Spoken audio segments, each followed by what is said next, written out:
এইটা মানে কি বলবো, আমার জীবনে এখনো অবধি সব থেকে সুন্দর মুহূর্ত। অনেক অপেক্ষা করেছি, মানে অনেকবার সুযোগ হয়েছে বা সুযোগ হয়নি। প্রভু জগন্নাথ না ডাকলে আসা হয় না। তো এই মন্দির, প্রভুর কৃপা।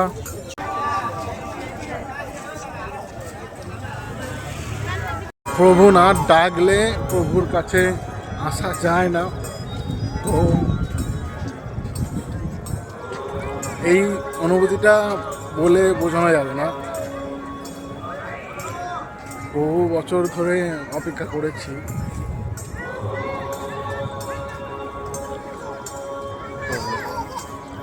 এখন ভোর 5টা।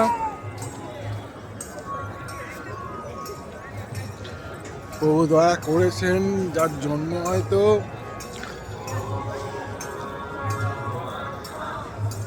আমি কি বলবো, আমার মুখে কোনো ভাষা আসছে না, যে মানে কথা বলতে পারছি না। সত্যি কথা, এই অনুভূতিটা আমি বলে বোঝাতে পারবো না।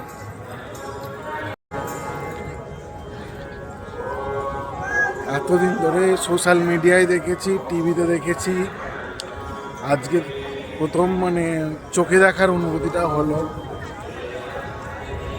সত্যি কৃষ্ণ না ডাকলে, জগন্নাথ না ডাকলে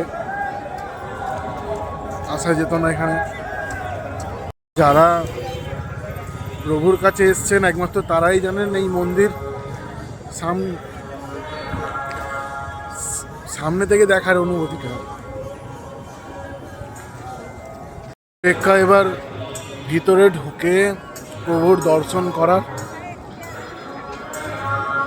প্রভুকে এটাই বলবো, আবারও যেন আসতে পারি।